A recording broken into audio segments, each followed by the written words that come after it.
dog, and bienvenidos, listeners, and welcome to Über Cinco, the podcast game show where we deep dive top fives. I, Brian Ernst, will be your host for today's festivities, and in the den today are recently released felons Mitch Brinkman and Nathan Henenfent. Today, these law dodgers will attempt to reveal and defend their top 5 ways to annoy their siblings. Our first contestant taught me where babies come from. They're planted in Warren County until they can be shucked by Uncle Frank. He's made of 90% kernel, everyone. It's Nathan Henenfent. How are you? Oh, great. Thank you. This is a true and hilarious story that you didn't know about, but my Uncle Frank, his nickname in high school, because he was 6'7", was the Stork. Oh, see? I mean, I'm just oozing this stuff from you. It just comes over the mic. I feel it. It's great. And his challenger, a brother in his own right, known to have done something truly sinister in a previous life, because how else do we get gingers? It's Mitch Brinkman. How are you? Here to keep the evil rolling, because I love to annoy the shit out of my brother. So you're going to hear all about it. But I will say I've been inspired by truly terrible siblings in my past as well. So I'm going to give you guys a little bonus material today. So watch out for that. Teaser to the reader. To the reader. Yeah.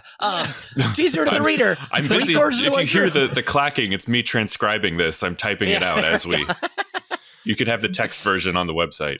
Little known Über Cinco fact, more people read our show than listen to it. Moving on. If you want to get blown to the moon, head on over to bizbear.biz to submit your suggestions and questions for upcoming shows.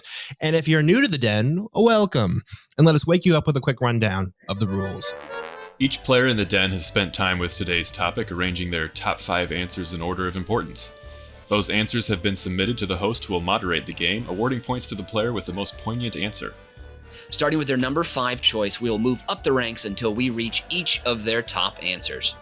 But if both contestants happen to have the same answer on their list, well, we have an Uber stare-down. You will hear the official Über Cinco siren, and both players must reveal their answer and what number they ranked their submission. An Uber stare-down is all or nothing, with one player earning 3 points. After all answers have been read, the host will reveal the final score.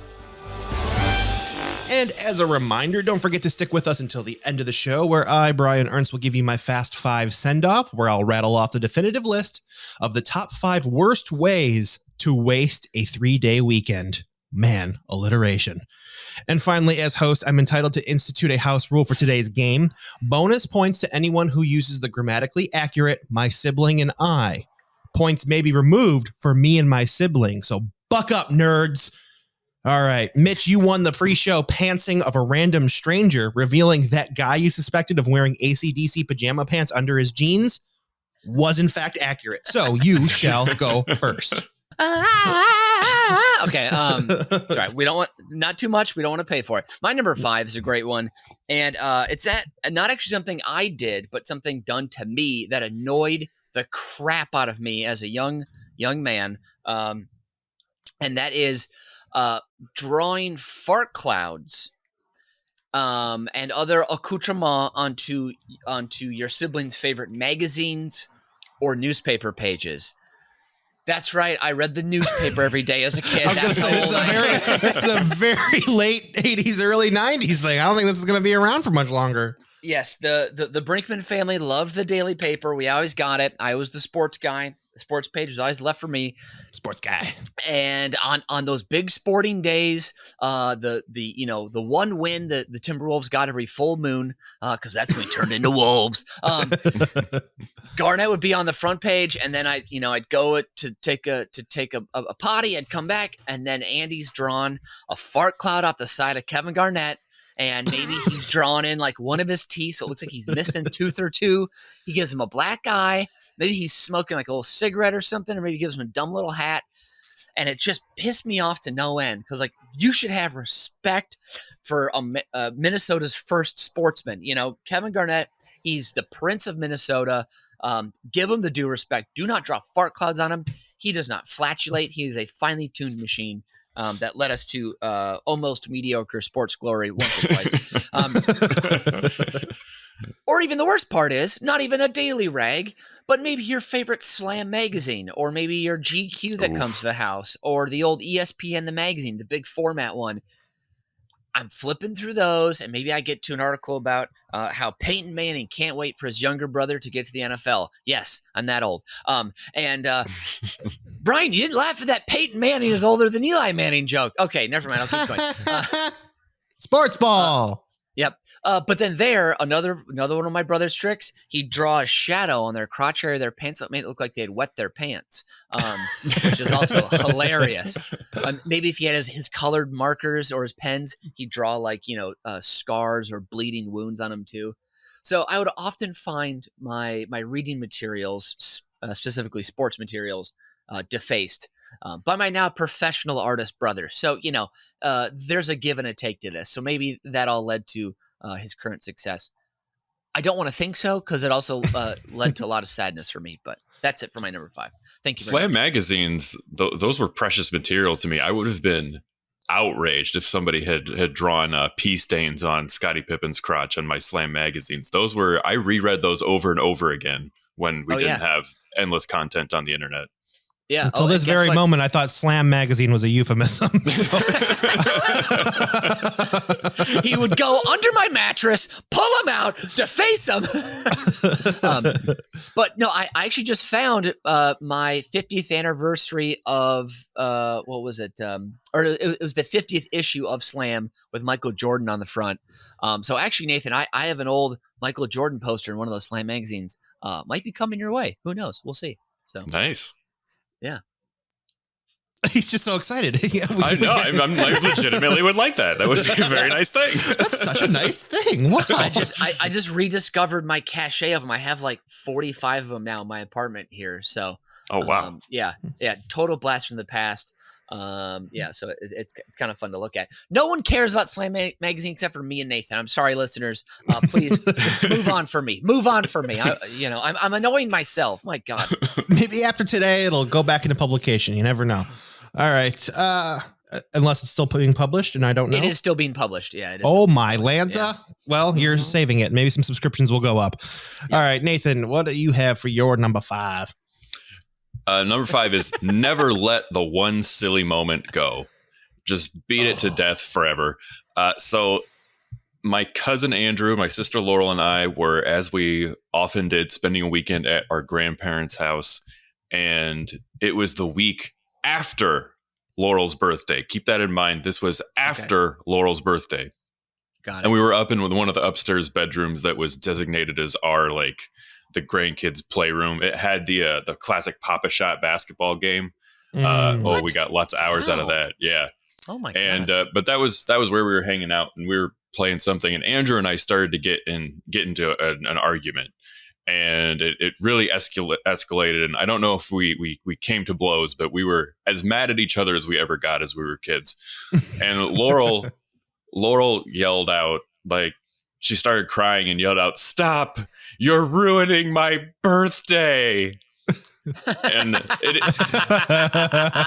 it wasn't a tactic to get us to stop arguing, but it would have been a genius one, because Andrew and I immediately started laughing at her and making fun of her for it not being her birthday. so it united us against her. But we kept making fun of her about this.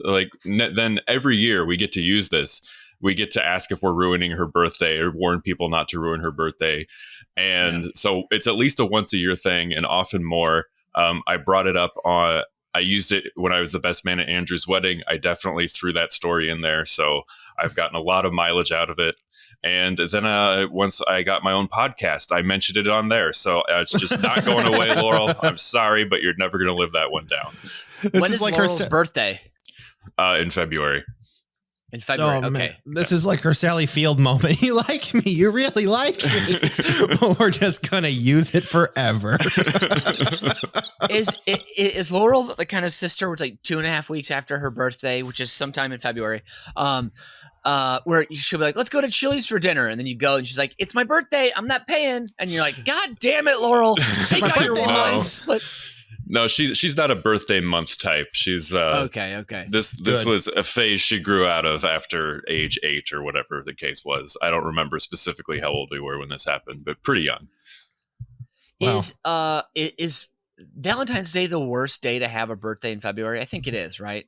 I have a cousin who's born on Valentine's Day. I've never actually asked her that, but I should. Because everyone gets a treat, it's like you're not. Or not maybe it's like maybe everybody's going to get you a birthday present, so you're never going to have a disappointing Valentine's Day, like so many of us have had so many of. Yeah. Look at the upside. I think the best day to be born in February is the 29th, like Jerry Gergich. So you're only you celebrate your sweet 16 when you're in your 50s or your 60s. All right, for this number 5, you're both getting 3 points because I love fart clouds and I love people uniting against other family members while playing Pop Shots basketball. I would say also just to plug, about 10 days after this episode comes out, my brother's show, Chicago Party Out, will be out on Netflix. He's the art director in that. So everybody check that out. Andy Brinkman, your annoying ass fucking shit paid off, I guess, you little prick. So there we go. So congratulations, Andy. Yeah, good. I love you. Hey, great for you. Okay, good. Let's keep going. We all love Andy. Moving it back to Mitch. You got a number 4 you need to lay on me. So lay it, brah. So my number 4, I should say too, I only have one sibling, much like Nathan. Mine's an older brother. His is an older sister. So, we've got the babies on the show today. Yes. These might be through tortured younger sibling colored glasses, if you will. But my number 4 is a classic one. You can do this with your friends too, because I feel like friends you're so close to, sometimes they feel like a sibling anyway, and you can fight like siblings there. And this is the ineffective shotgun. You guys are all leaving. You're leaving J.C. Penney, with one mom. Someone yells shotgun when you're about 30 yards from the car. Because the rule is once you can see the car, you can call shotgun. Right? That's a classic rule. Everyone knows that. That's the rule. Yep. That is the rule. That's the rule. So you call shotgun, and then you immediately call shotgun, and then your brother starts running. He gets there ahead of you, and he gets slams his long-haired, big sweaty body into the door, gets his body in there. And then as a younger sibling, there's no way you're going to pull him out of the front seat. Like once that lump is in there, you can't unstick that lump. And of course, mom or dad isn't going to be like, we have to figure this out. This is a very important issue. Let's get to the bottom of this. No, they're going to be like, it's a 10-minute fucking car ride, you dips. Just get in. We're going to be home soon where you can have your own room to go to or whatever. And so this always pissed me off because my brother would do this, not because he actually preferred the front seat. It's just always got to grind someone else's gears, and he was so good at this. And it always pissed me off. Or I'd call shotgun, then he'd take it and he'd say, well, you couldn't actually see it because you're too short. You couldn't see over that car or something like that. And then of course, as a younger sibling, that sets you off too. And I was a competitive kid, so I was always ready to fight, but just not enough, It was like we'd fight, I'd get hurt, then I'd cry and tell on him. So that was my move. But pretty cool, right? Yeah, pretty cool. I'd fight and hurt, and I'd tell on him. Man, you look so cool in this story, Mitch. What is the allure of the front seat when you're a kid? I don't know. It's just more. It's just literally you will die more easily in a car crash. So yeah, that is the honest truth. You can touch the radio. You can control the AC more, or you can control the AC. You feel like co-pilot, I guess. You're like the Chewbacca in the scenario. Yeah. Yeah. What kind of car are we talking about here? What was the childhood car that you would fight to get in the shotgun of? It was a Mercury Villager, like a dark forest green, and after that it was a Dodge Caravan. So we're talking minivans where there's actually more room to spread out in the back. Yes. Yeah. It makes no sense ever. I know. What is it about? I mean, I as an adult now, I want the back seat of a minivan. Like that's what I fight for. Yeah. But as a kid, that front seat had allure to it, and I don't understand why. My sister and I rode all the way to Disney World in a purple, I think it was a Plymouth Voyager or something. And we sat in the middle seat, and it wasn't bucket seats. It was like the smaller little sofa-like seat. Oh yeah, man, Oh, yeah. the tension was high. That was a long time to be sitting that close to each other. But I do remember we were really excited. Don't cross my line. Yeah, the elbow rooms was terrible. Oh God, the elbow fights! I had so many elbow fights on the way to Yellowstone. Oh God, this is how old I am. Is I remember us being excited about the one technological advance was there was a little digital display at the top, and it would display in real time your miles per gallon that you were getting. That was pretty cool. And it would tell you what direction you were going. And that was it. And it was like an old clock radio looking thing. Yep. And how did you guys turn that into a fight? That's what I want to know. I'm sure we found a way. One of my best friends, Morgan, his dad's the one sliding door on his Astrovan, the handle was broken. So literally everyone had to do shotgun. You had to climb in through the front seat and then through the middle of the van to get to the back. And then to get out, you had to crawl back through the middle. And that door was broken for like 7 or 8 years. And like, you know, us as friends rode in there too. So we're all climbing in through the front seat, climbing out through the front seat. And then his dad finally got it fixed. And the part was like $9. And he finally got it fixed. And then the door was back. For 6 years, people climbed in and out. Yeah. I mean, people don't realize nowadays minivans only used to have one side door. It was a luxury to have the 2 side doors. Yeah. And I know this because our powder blue Dodge Caravan side door fell off in my hands in the parking lot of the Westchester Public Library. I remember this, and we called somebody to help us get it wedged in, and then I had to sit in the back seat and hold it so it wouldn't fall off on the ride home. So there we go. Thank you for making me remember that story. We got to go back to Nathan now. Nathan, your number 4, please. This is getting a disgusting running joke going. And I may have, this trick may have been pulled off on my mother more than it was on my sister, but I remember it happened in my sister's bedroom was where I always pulled this off because it was on the first floor next to the kitchen.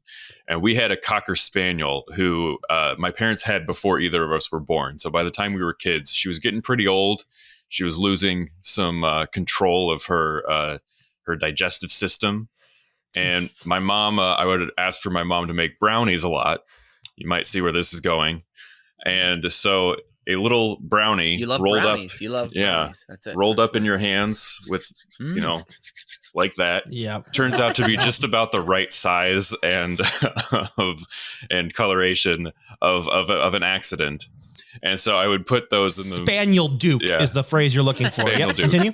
Put them in the middle of my sister's room, and then my sister would be like, but then it was more effective on my mom because she was getting so frustrated with her. And then I would be like, what's the problem? I would come in and be like, and then of course I would go grab it, pick it up and take a bite. And I had to be very careful about this, that a real accident didn't occur while I was setting the trap, because that would have backfired entirely. But I did avoid that. That would have been great. So you're Bill Murray, Baby Ruthin throughout the house. Pretty much. Pulling tricks on the ladies of the house. Man, nice work. I'm honestly a little bummed you never pulled something like this on me when we lived together in the Ranch Triangle neighborhood. We didn't have a dog. Yeah, but maybe you pretend like you lost control of your bowels or something like that. And you just pooped in the middle of the living room or something. I'm upset you would have found that so plausible. Good point. Good point. Oh, man. You guys are both getting 2 points for this round. Mitch, you got to realize as you get older, the back seat's just so much better. And Nathan, you didn't shit on the floor as an adult, so I can't give you 3 points. It's only fair. It's only fair. Rules are rules. So, rules are rules. All right. Mitch, I'm sorry you never got to see adult fake dookie, but you need to give us your number 3. Absolutely.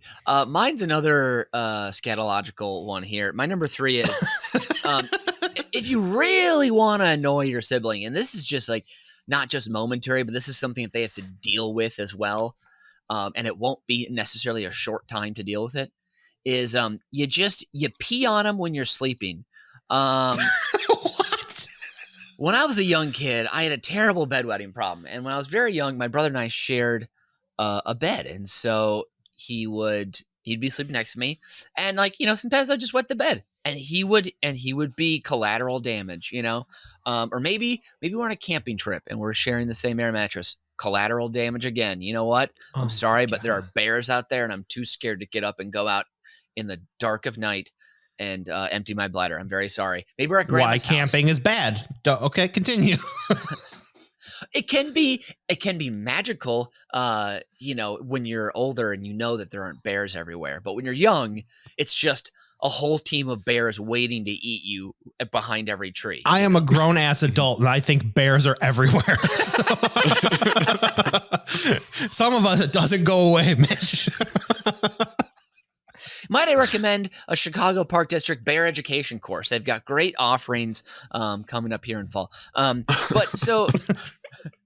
But then lastly, or maybe you're at grandma's house again. Grandma was spoiling you. She let you have all the soda you wanted with the popcorn and the cakes and the cookies and the snacks that when you were watching Walker Texas Ranger before you went to bed, and so your bladder's full and you just got to let it go. Cause again, you got to get up out of bed, walk all the way downstairs to the bathroom. And you're just lazy, or you're just in a deep, deep dream. Where maybe this is true, dreaming about running around the neighborhood with the people from the folks from Sesame Street, and you're all peeing on a house together. That actually happened once. And I woke up to a thoroughly soaked bed. So that's my number 3. It's intense. It's visceral, but it sure as hell does annoy the crap out of your older brother when he wakes up in your urine. So thank you very much. I have a follow-up. Yep. What happens now when you pee in your dreams? I wake up and I go, whew, I got to go to the bathroom. And I get up and I go to the bathroom. Nathan, does this happen to you? If you are peeing in your dream, you need to get up. Oh, yeah, absolutely. For sure. It's driving me nuts. And it's like, it's getting like more frequent as I get older now too. It's just like, yeah, you really got to get up, you sack of shit, and go walk 10 feet and go piss. There's always that moment of horror when you're coming out of sleep. You're in between the two states of being, and you're like, I don't know. Did I do it? Have I held it? You just don't know. There's a few seconds, and then you gotta reach down and do a self pat down to see. Pat check. Yeah. Yep. Yeah. Don't hit too hard. You might hit something else. Yes, Brian, are your dreams ever where like you are like a leaking bag of ice at near the end of a barbecue, and you're like, oh, what does this mean? What's going on here? Like you're worried the bag's about to break open, all that extra water is going to come out. It's not quite that bad. Okay, but I do try. I have before looked up dream interpretations when I've woken up, just because most of them are deeply religious and really, really funny. They have to apply meaning to everything. So are they Catholic? I just type in whatever the most specific thing I had in my dream. And of course, there's an entire dream interpretation for that. And I'm like, there's no way other people are having that dream that specific about me walking into the Academy Awards, holding a peacock and blah, blah, blah, whatever it is. There's no way everybody's that specific. But of course, well, that means Jesus is right around the corner. You never know. Oh, I had a dream that literally last night, I had a dream that I met Chicago Bulls starting center Luke Longley, native of Australia. Oh, yeah. Yeah. Awesome. Yeah. We hung out. He was really excited to hang out with me. It was like specific. He was like, we were going to go to a bar and hang out. As he should be. As he should be. My terrifying dream when I was Oh, sorry. Go ahead, Mitch. No, I was going to say you're welcome because we developed him as a player at the Timberwolves, and then we gave him to you guys to win a championship. So you're welcome. That's true. Yep. He farmed out the Longley. Mm-hmm. No, my dream when I was your age, Mitch, was that I would walk into a cave and then a full life-size Jafar from Aladdin would show up with a swashbuckling sword for absolutely no reason. It would either be Jafar or Captain Hook, and it would just scare the hell out of me. And that was a recurring dream when I was like 4 or 5. So thanks, Disney. And then as I got an adult, it was teeth falling out. And luckily that stopped, because that was a horrible, horrible recurring dream. Yeah, that sounds really, really terrifying. Mine was always the guy from Home Alone put rotten teeth and then like Billy Idol's hair, but then make him 95 and he'd crawl up the side of my house and come and kidnap me. So Jesus. And that's kind of what Jafar looks like when he's in the cave in the basement of when Aladdin's captured. That's what he kind of looks like, all gangly and creepy. So that movie was terrifying. Nathan, take us out of this. Number 3. My number 3 is what I'm calling the Spite Watch.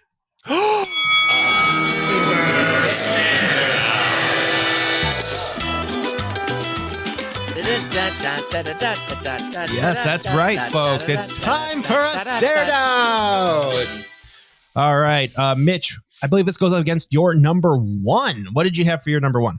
That is absolutely true. My number 1 is you. This is like sacrificing sleep to get up or to get up early or to stay up late to watch whatever's on to prevent your sibling from getting at the TV. So another piece of spite. Yeah. But Nathan, you were first, so please tell us how you were spiteful. I'm thinking of one very specific incident, which I'm not even sure my sister would remember.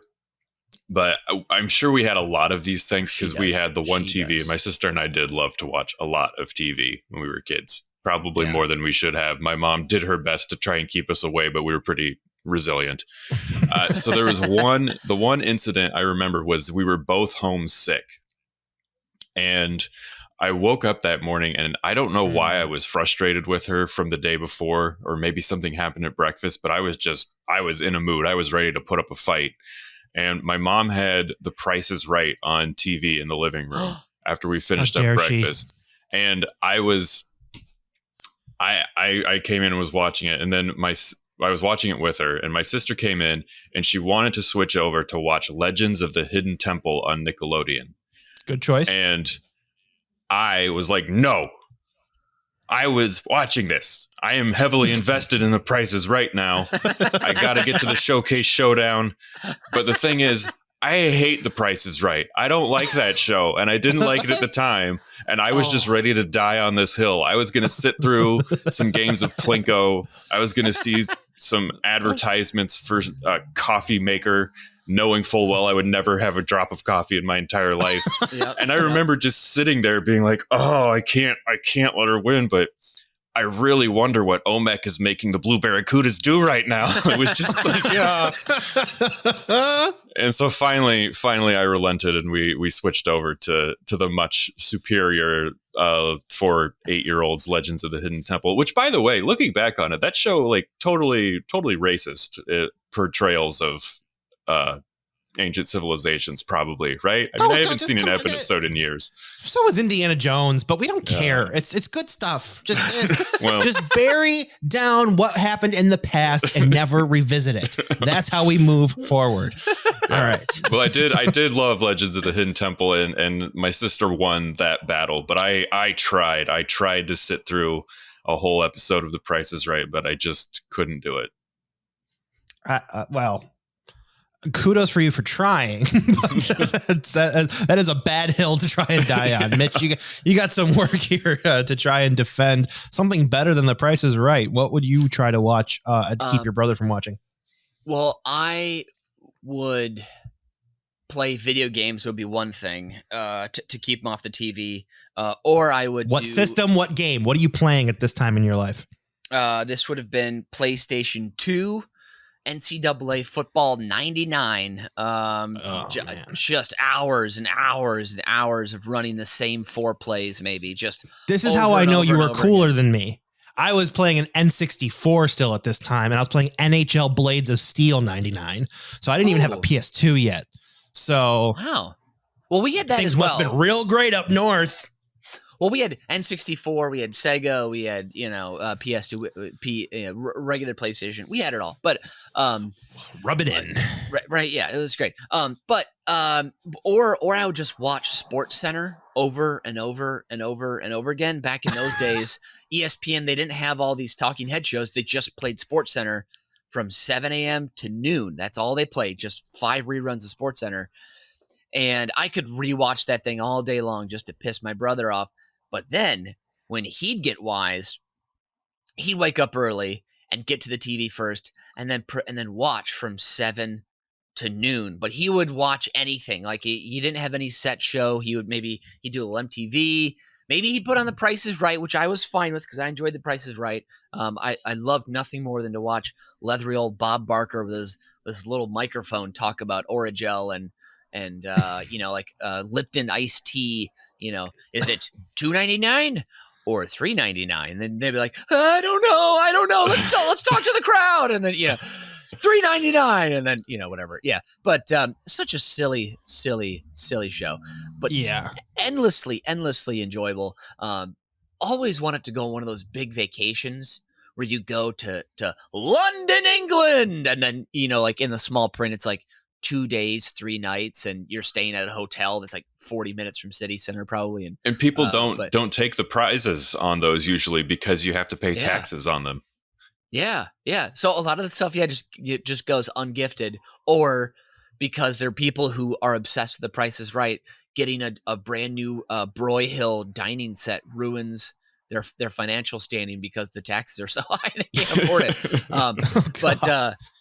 But yeah, so my brother was he was magnificent at it, though, because he'd flip through the channels and be like, oh my God, I love like today's Chicago here in WGN. You're like, I'm going to watch this local Chicago show as we're sitting here in Minnesota. No, I want to know about Chicago. Absolutely, I do. And I'd be like, you don't care about Chicago, you freaking fat piece of shit. And he'd be like, I've got the remote. Thank you very much. And then, he'd just keep watching and watching. And I can't remember all the good morning shows from those days because there weren't like daily cartoons necessarily, but man, this would just piss me off. And then right at noon or at like 11:50, he'd go, all right, I'm done. And then toss me the remote, knowing full well everything I wanted to see on SportsCenter was over. And what I just read about in the sports pages, like whatever. So Andy, he knows exactly what he was doing. And he was just a snake. He was just a freaking snake. So he was just a snake. Oh God. One more movie. He would play video games on Friday nights. We'd rent video games. He'd play right up until the pizza was served. And then he'd be like, okay, you can play. And then my mom would be like, it's dinner time. Let's go. After I had like a minute on the sticks. That also used to piss me off royally. A minute on the sticks. So I don't know why this made me think of it. With both of you guys talking about Price is Right, a long time ago, Bill Gates was on Ellen and they had him guess the price of things from the supermarket. This billionaire hasn't been to a supermarket in God knows how long. Yeah. And I think he guessed a gallon of milk was $6 and thought that was affordable. Then they asked him how much laundry detergent was, a whole thing of Tide Pods. He's like, I don't know, like $4. When clearly everyone knows laundry detergent costs like $20. It's way expensive. And then they put out a whole bag of like Totino's pizza rolls from the frozen food section. Like, what do you think that cost? He's like, like $22? Like, no, they're pizza rolls, man.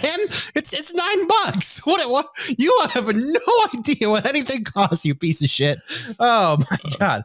So for making me think of that, bonus points all around. But, you talked about SportsCenter a lot. Yes, and Legends of the Hidden no, it ain't. Legends of the Hidden Temple is pretty awesome. Yeah. Oh, this is a tough one for me because I like the idea of you saying that you didn't get any time on the sticks. It's such a cool phrase. Right? But and my brother would put in, like, we would spend hours, like 4 hours, not enjoying ourselves just to piss off your brother. Like, that is true dedication to annoying the fuck out of your sibling. Like, you ruined your own morning. Like, everyone's in a bad mood for the rest of the day, but you're not the only one. They're in a worse mood. That's the whole point of it. You're making a solid point, but putting myself as my sibling to both of you. If I'm being forced to watch SportsCenter or Price is Right, I'm choosing Price is Right. Nathan, you are the winner of the stare down. You are getting 3 to Mitchell's 0 and back up to Mitch to score your number 3. You just pissed. You didn't do this. You just pissed all over the bed. So you're just getting 1 point because all you did is piss. I can't award more points to just piss in the bed. What if I could have gotten up, but I decided not to. Therefore, it's more depraved and disgusting that I just laid there. And that would be great, but you have already talked on the show about your bedwetting problem, and I know it was out of your control. So this is just a happenstance that you were able to annoy him, not by your own doing. Luckily, you have a chance to defend yourself now, going right into your number 2. Yeah. Oh, my number 2. Yeah. Okay, so well, no, I gotta treat this like a number 1. Yeah, clear your head. Clear your head of all the points you just lost, and really try and sell it now. So again, like this is another thing that I think my brother did.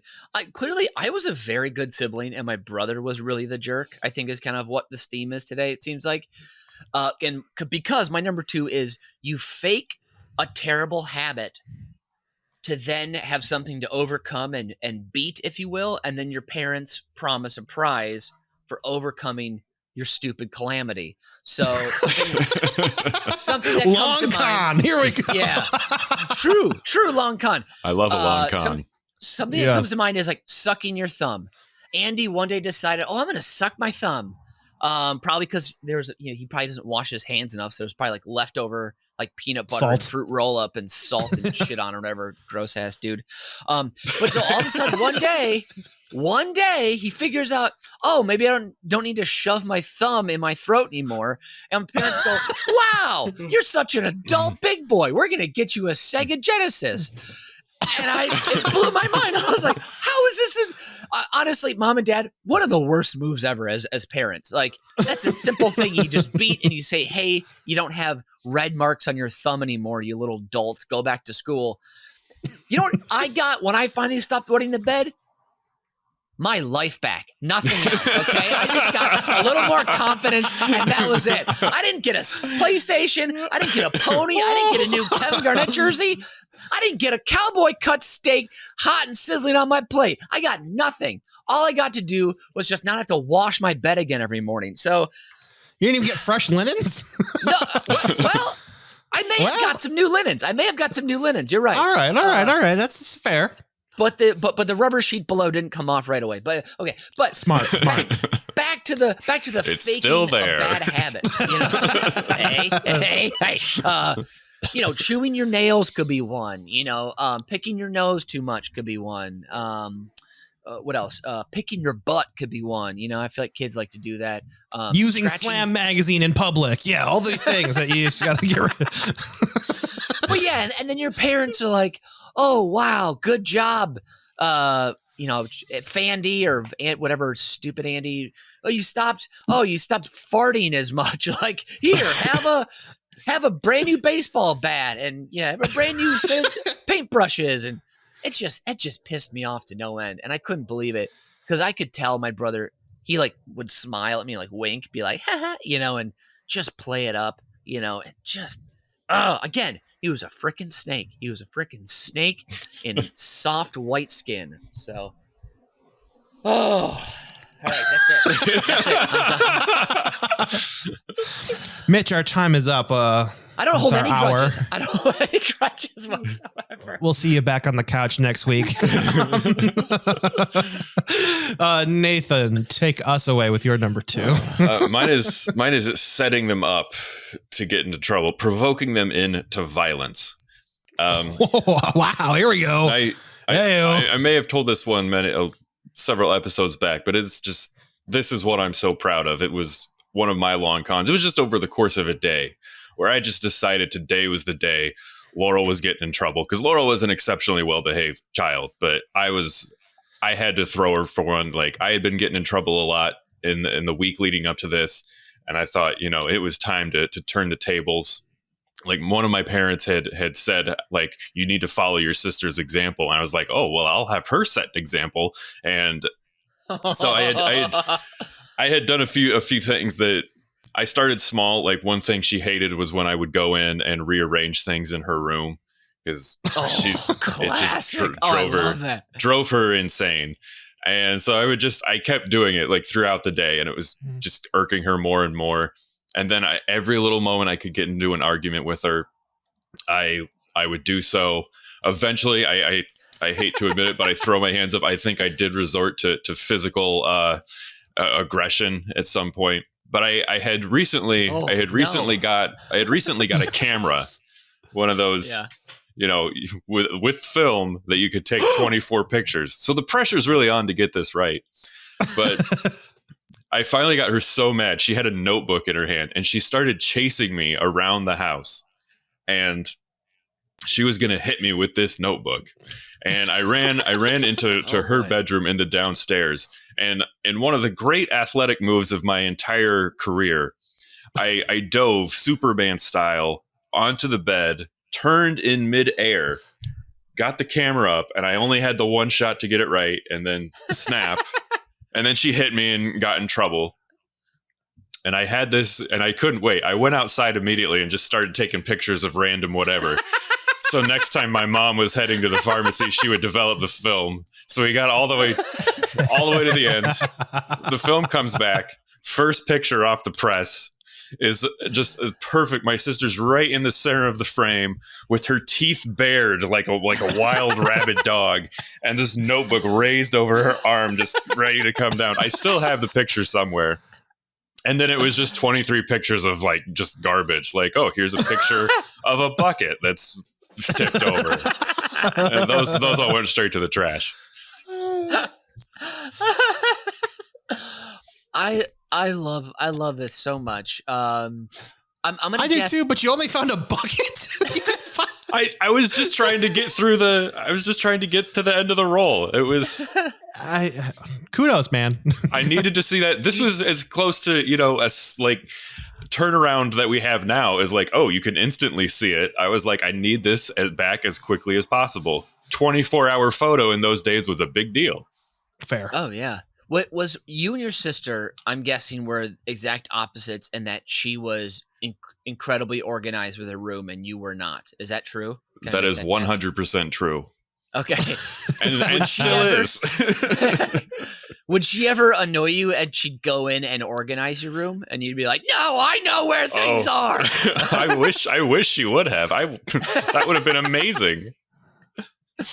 Oh, that's great. Also, did you take any selfies on that roll of film? Do you think you took like your first selfie ever? I don't think so. I think the concept of selfie was completely foreign to me. I don't even know if it had been invented yet. Oh, that's true. It is true. The word certainly didn't exist. Yeah.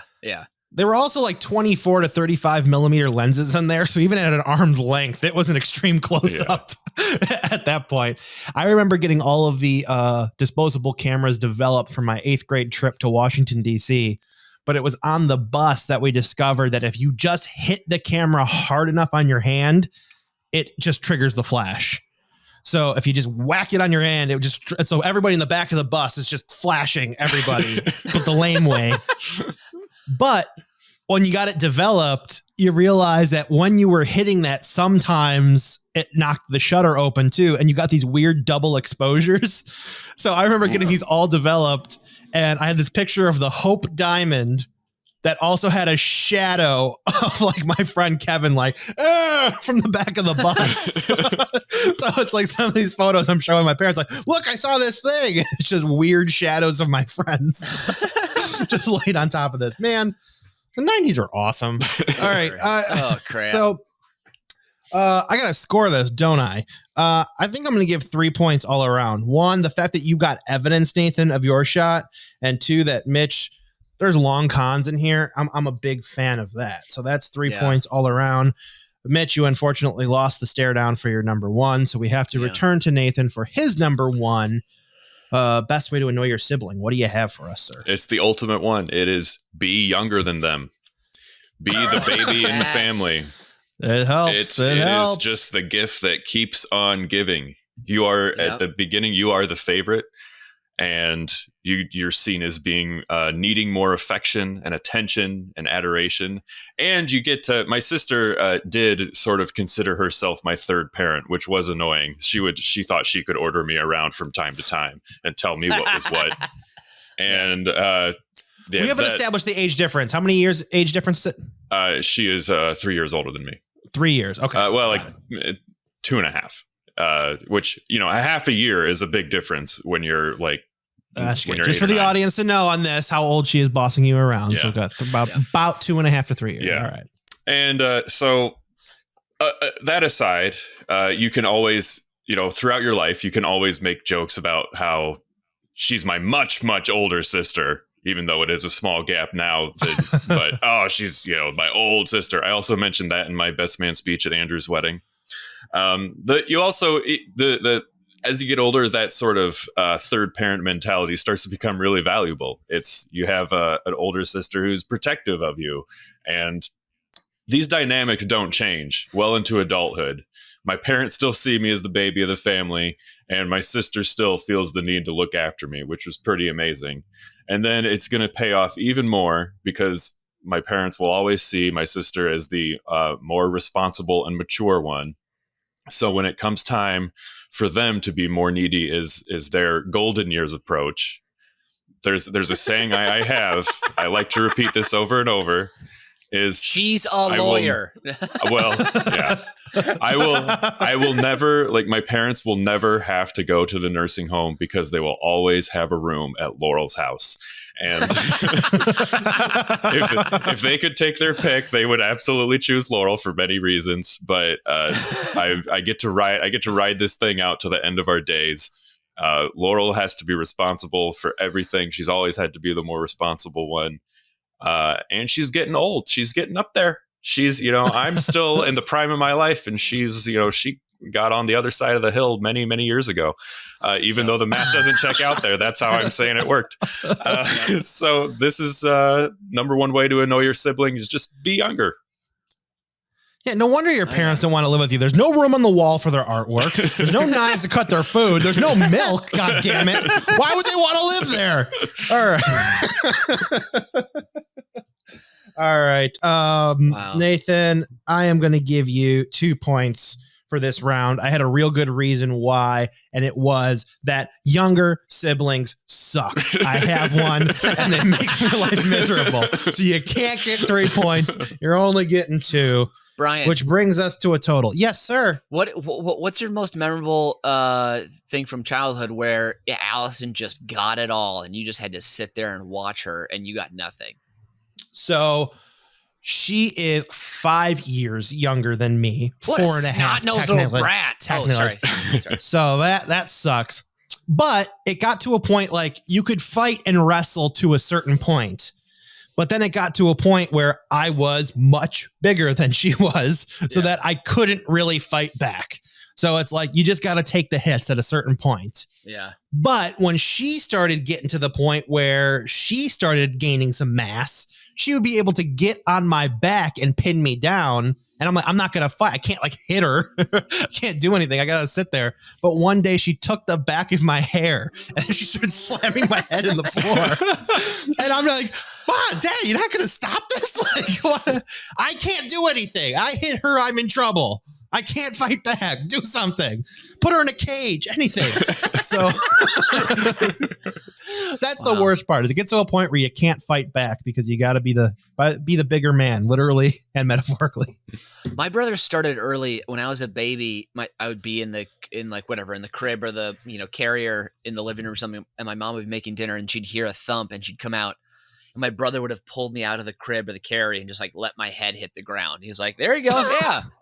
Learn early, boy, and then he walk off to his play area, So yeah, I remember we were still living in an apartment after she was born. We moved into the house when she was probably 9 months old. So if she's still in the apartment, she is a baby. And the little rockers that are kind of on the metal things, just kind of put the baby in there and they just kind of bounce a little bit.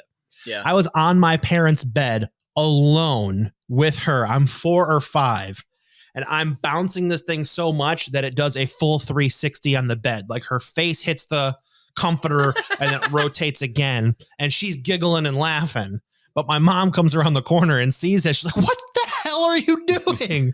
I'm like, "We're doing flips." It's fun. And then you snuck the ether rag back in your pocket and you're like, "Next time." Yes. Next time. The final story I'll leave you with before the scores here is my dad was in the kitchen once. We were finally in the house, and he hears like baby whines, like, and he's like, all right, no big deal. And all of a sudden, he just hears a loud wail. He comes around the corner. He's like, what the hell's going on in here? And I'm sitting there playing my video games. I look up at my dad and said, oh, she wasn't being quiet, so I cracked her one. Kept playing games. So kids are little puppets. So be very careful what you say around them. They will mimic you. All right. You just put Rick on blast, buddy. I like that. Yeah, there we go. So I put the final points out there. He's got to deal with that. Nathan, you're at 13, but Mitch, you are only at 9, and I did not keep track of bonus points, so no bonus points for anyone. 9 to 13. Sorry, Mitch, not good for you. But we can't go away without my Fast 5 worst ways to waste a 3-day weekend, and it is truly a Fast 5, boys. Number 5, going into work. That sucks. Yep. Number 4, planning to use the Monday for chores. What an idiot, you adult. Ugh. Number 3, making any plans at all. Why would you do this? Don't make plans. Number 2, getting sick on a Friday night and not feeling better until Monday night. Oh, no. Oh, does that suck? Oh. And number 1, which happened to me, having your water heater break. Don't do it, folks. And that's this week's edition of Über Cinco. From his mystical plot of land, where, based on his ginger hair, he must force slave labor out of leprechauns, has been Mitch Brinkman. And the salty, buttery kernel that grew up to be a 35-year-old long-haired, some may say Christ-like basketball dunker has been Nathan Henenfent. And I've been your big wet boy, Brian Ernst, and as Biz Bear always says, never plan to get gas in the morning on your way to work. It's a recipe for disaster. Auf Wiedersehen and adios.